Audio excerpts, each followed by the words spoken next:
Hello friends, today in our video we discuss the topic of forms of market. So it is very interesting topic.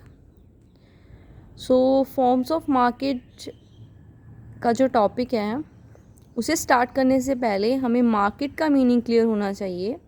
तो first of all we discuss the meaning of market. So what is the meaning of market? So market refers to all such a system or arrangement that brings the buyers and seller in contact with each other to settle the sale purchase of goods. Means market एक ऐसा arrangement है या ऐसा system है जो buyers और seller को आपस में मिलवाता है ताकि वो सेल या परचेज़ कर सकें. लाइक ये सेलर है, ये बायर है, यहाँ पे आपस में ये दोनों मीट करते हैं ताकि ये सेल परचेज़ कर सकें. मतलब मार्केट कोई भी बड़ी सी बड़ी जगह या छोटी सी छोटी जगह हो सकती है. मतलब मार्केट को किसी बाउंड्री में स्पेसिफिक करना जो करेक्ट नहीं है. मार्केट एक अरेंजमेंट है जहाँ पर सेलर्स और बायर्स आपस में मिलते हैं ताकि वो सेल परचेज़ कर सकें. ठीक है, चाहे वो छोटी सी जगह हो सकती है, चाहे वो बड़ी से बड़ी जगह हो सकती है. तो आई होप मार्केट का मीनिंग आपको क्लियर हो गया होगा. तो मार्केट के मीनिंग में आपने ये चीज़ ध्यान में रखनी है कि it does not refer any shopping complex. मतलब किसी स्पेसिफिक शॉपिंग कॉम्प्लेक्स को हम मार्केट नहीं बोलेंगे. मार्केट एक अरेंजमेंट है जहाँ पर सेलर्स और बायर मीट करते हैं ताकि वो खरीद बेच कर सकें. मार्केट का मीनिंग करने के बाद हमारे पास यहाँ पर फॉर्म्स आती हैं. There 4 forms of market: perfect competition, monopoly, monopolistic and oligopoly. तो ये 4 तरह की मार्केट्स हैं जिसे हमने आज की इस वीडियो में डिटेल में डिस्कस करना है.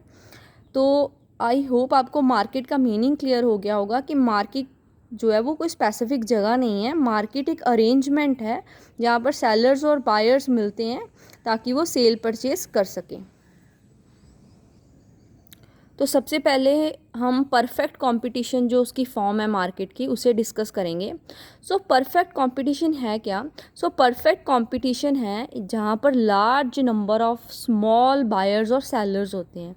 ऐसी मार्केट जहाँ पर बहुत सारे खरीदने वाले और बहुत सारे बेचने वाले हों उसे परफेक्ट कंपटीशन मार्केट बोलते हैं. मतलब इतनी ज़्यादा क्वांटिटी है कि जो एक सिंगल पर्सन है या सिंगल बायर या सिंगल सेलर अगर वो अपनी जो रिएक्शन है उसे थोड़ा भी इंक्रीज़ या डिक्रीज़ करे तो उसका मार्केट पे कोई इफ़ेक्ट नहीं पड़ता. मतलब इतनी ज़्यादा क्वांटिटी में बायर्स और सेलर हैं कि अगर हम एक बायर या एक सेलर का पोर्शन देखें तो वो बहुत ही स्मॉल पोर्शन जो है वो एग्जिस्ट करता है. लाइक अगर हम एक सिंगल बायर देखें, अगर वो सिंगल बायर अपनी डिमांड को बिल्कुल ज़ीरो भी कर दे या बहुत ज़्यादा इंक्रीज़ भी कर दे तो उससे टोटल मार्केट की डिमांड पे कोई इफ़ेक्ट नहीं पड़ता. इसी तरह अगर कोई सिंगल सेलर है वो अपनी सप्लाई को इंक्रीज़ या डिक्रीज़ कर दे तो उसका मार्केट की सप्लाई पे कोई इफ़ेक्ट नहीं पड़ता. मतलब इतने ज़्यादा लोग हैं कि एक सिंगल पर्सन बहुत स्मॉल पोर्शन जो है वो डिज़र्व करता है. उसके बाद इस मार्केट का सेकंड फीचर है होमोजीनियस प्रोडक्ट. मतलब हर एक शॉपकीपर के पास, हर एक सेलर के पास सेम प्रोडक्ट है. जैसे इस पिक्चर में मैंने ड्रॉ किया है, ये सेलर्स हैं और सेलर के पास सेम ही तरह की जो चीज़ है वो है. मतलब सबके पास होमोजीनियस प्रोडक्ट है, इडेंटिकल प्रोडक्ट है और उनका रेट भी सेम है. जैसे 2 रुपीज़ पर यूनिट मैंने यहाँ पर प्राइस मेंशन किया है. तो हर एक शॉपकीपर के पास जो शॉप पे प्रोडक्ट पड़े हैं वो सेम क्वांटिटी के हैं, सेम पैकिंग है, सेम कलर है, सब कुछ, और उनका प्राइस भी सेम है. और सेकंड जो हमारे बायर्स हैं उन्हें सबको पता है कि इस चीज़ का जो रेट है वो 2 रुपीज़ पर यूनिट है. मतलब उन्हें नॉलेज है about the price and about the price of product. ठीक है, मतलब उन्हें पूरा पता है कि ये जो प्रोडक्ट है वो 2 रुपीज़ का है. तो अगर ये फीचर्स इस मार्केट में हैं कि कस्टमर जानता है कि ये चीज़ ऐसी है और इतने रुपए की है, तो जो हमारा प्रोड्यूसर है वो उनसे डिफरेंट प्राइस नहीं चार्ज कर सकता. So producer can't change a different price from different buyer from same product. ज़्यादातर ऐसा होता है ना कि शॉपकीपर जो होते हैं वो जो पर्सन उनके नॉन में होते हैं उन्हें वो थोड़ा कम रेट में दे देते हैं बट जो अननोन पर्सन है उसे थोड़ा ज़्यादा रेट में चार्ज करते हैं। बट इस मार्केट में ऐसा नहीं होता। इस मार्केट में सारे कस्टमर्स को पता है कि उनके माइंड में ये पिक्चर फिक्स्ड है कि ये चीज़ इतने रुपए की है, इसलिए जो शॉपकीपर है वो अपना प्राइस जो है वो चेंज नहीं कर सकते। अगर एक शॉपकीपर प्राइस चेंज करेगा तो कस्टमर उससे ना खरीद कर सेकंड शॉपकीपर के पास चला जाएगा, इसलिए शॉपकीपर कभी भी प्राइस नहीं चेंज कर सकते। तो अगर प्राइस फिक्स रहती है तो इस मार्केट में जो प्राइस लाइन है वो ऐसे ड्रॉ होगी कि चाहे आप 1 यूनिट खरीदो, 2, 3, 4 जितने मर्जी यूनिट परचेज़ करो, आपको 2 रुपीज़ पर यूनिट ही पे करना पड़ेगा। तो प्राइस लाइन जो है वो कांस्टेंट ही ड्रॉ होगी। उसके बाद इसका थर्ड मेन फीचर है कि इसमें एंट्री एग्ज़िट फ्री है। मतलब has a firm, has a shopkeeper, आप कोई सी जो इंडस्ट्री है उसे ज्वाइन कर सकते हो और कोई सी इंडस्ट्री को लीव कर सकते हो। आप पे कोई भी रिस्ट्रिक्शंस नहीं है। मतलब जैसे सपोज़ करो आपकी कोई शॉप है, आपकी मर्ज़ी है आपने उस शॉप पे कौन सी चीज़ रखनी है, ठीक है। आपकी मर्ज़ी है आपने अपनी शॉप पे कौन सी चीज़ नहीं रखनी। मतलब आप किसी भी इंडस्ट्री के फर्म बन सकते हो और किसी भी इंडस्ट्री को छोड़ सकते हो। बट ये सब जो काम है वो आपने ध्यान रखना है कि ये सब काम जो है वो शॉर्ट पीरियड में नहीं हो सकता, ठीक है। शॉर्ट पीरियड इतना कम समय है कि उसमें हम किसी इंडस्ट्री को छोड़ या एंटर ऐसे हम कुछ नहीं कर सकते। ये काम जो है वो लॉन्ग पीरियड में ही हो सकता है। तो इस मार्केट का ये फीचर है कि इसमें हम लॉन्ग पीरियड में किसी भी इंडस्ट्री को ज्वाइन कर सकते हैं और किसी भी इंडस्ट्री को लीव कर सकते हैं।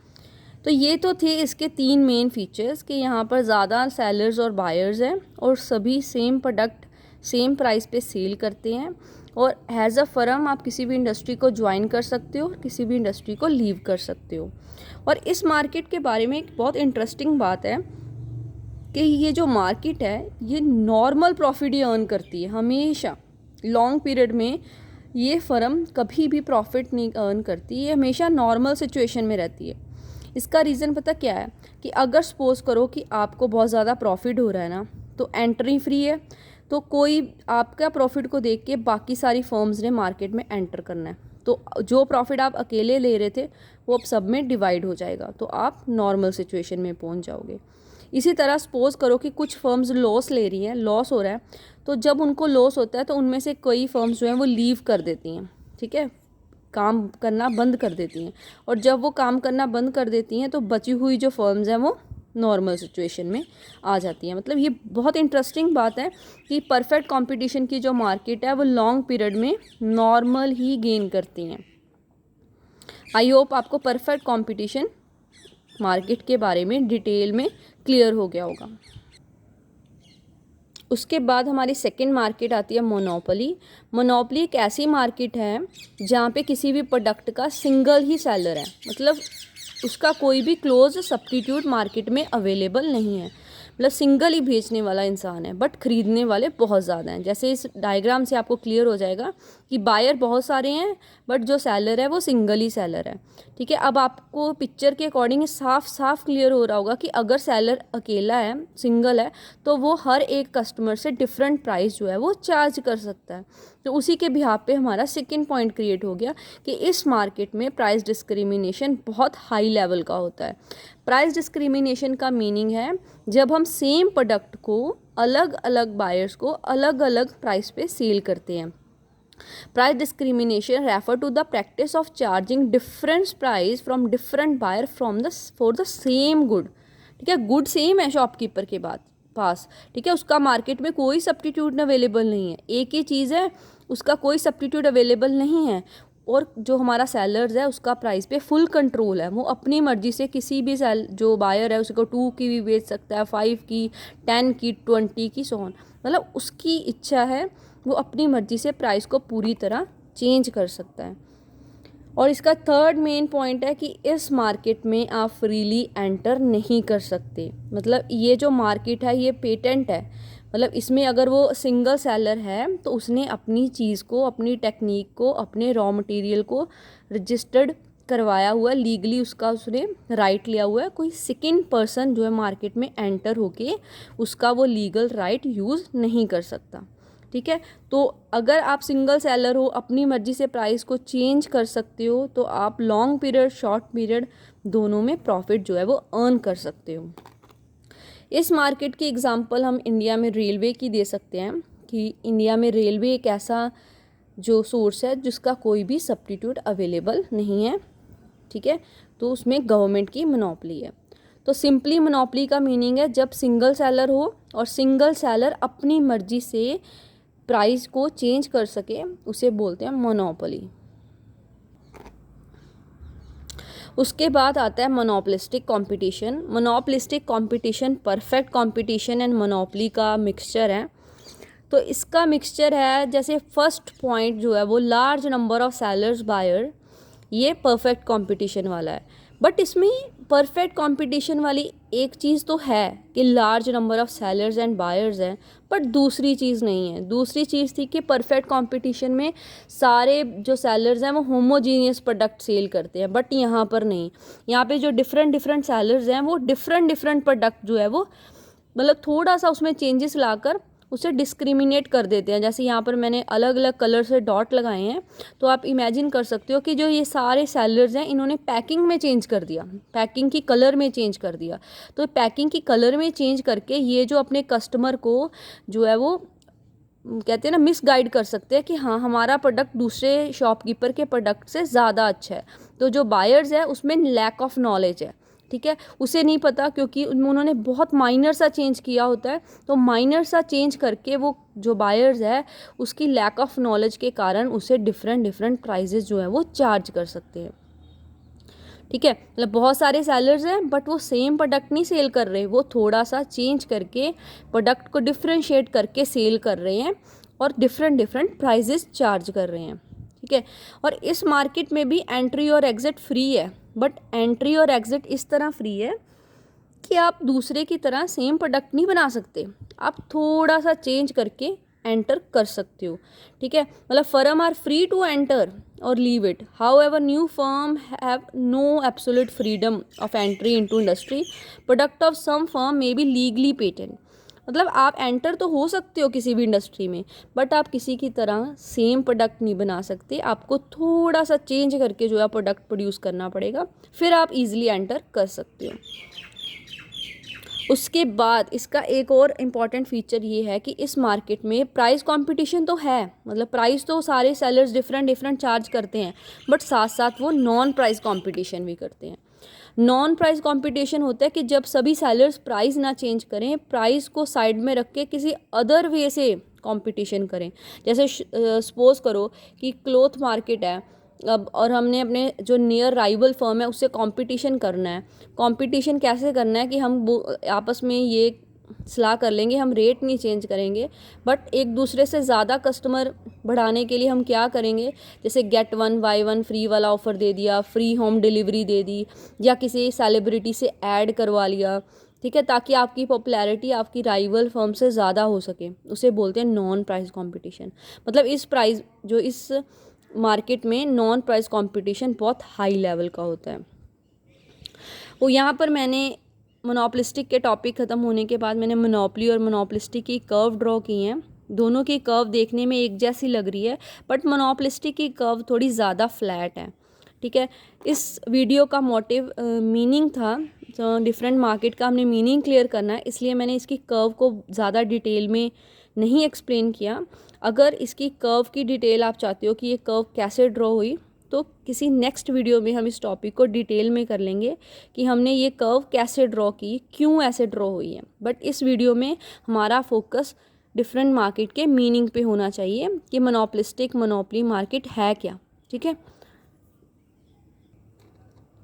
लास्ट टॉपिक है अलीगोपोली। तो अलीगोपोली एक ऐसी मार्केट है जहाँ पर बहुत ही फ्यू फर्म्स होती हैं बट लार्ज फर्म होती हैं। फ्यू मतलब कम फर्म है बट उनका जो लेवल है, उनका जो रेपुटेशन है या उनका जो स्केल है बहुत ज़्यादा लार्ज है, ठीक है। मतलब इतना ज़्यादा लार्ज है कि एक दूसरे पे उनकी बड़ी हाई इंटरडिपेंडेंस है। ये बहुत इंटरेस्टिंग पॉइंट है, हाई डिग्री ऑफ इंटरडिपेंडेंस।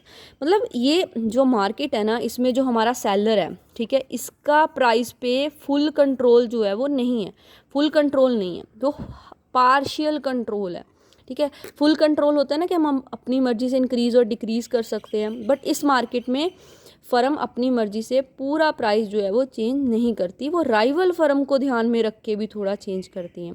कैसे?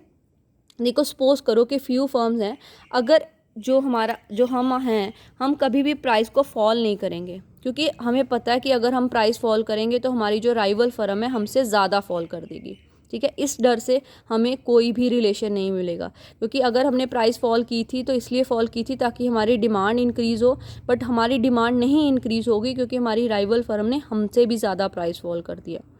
ठीक है, अगर यही सोचा मैंने कि अगर मैंने प्राइस फॉल किया था तो राइवल फर्म ने मुझसे भी ज़्यादा फॉल कर दिया, तो अगर हम प्राइस इंक्रीज़ कर देते हैं तो भी वो इंक्रीज़ कर देगा? नो। अगर आपने प्राइस इंक्रीज़ किया है तो आपका राइवल फर्म कुछ भी चेंज नहीं करता। मतलब इस तरह आपको कोई भी रिलेशन ही नहीं मिलेगा आपकी डिमांड को लेकर। मतलब ना तो आप प्राइस को इंक्रीज़ करके इफ़ेक्ट कर सकते हो, ना डिक्रीज़ करके। ठीक है, तो इसी रीज़न करके इस मार्केट की कोई भी कर्व जो है वो ड्रॉ नहीं होती। ठीक है, क्योंकि इस पर बहुत हाई डिग्री की इंटरडिपेंडेंस है।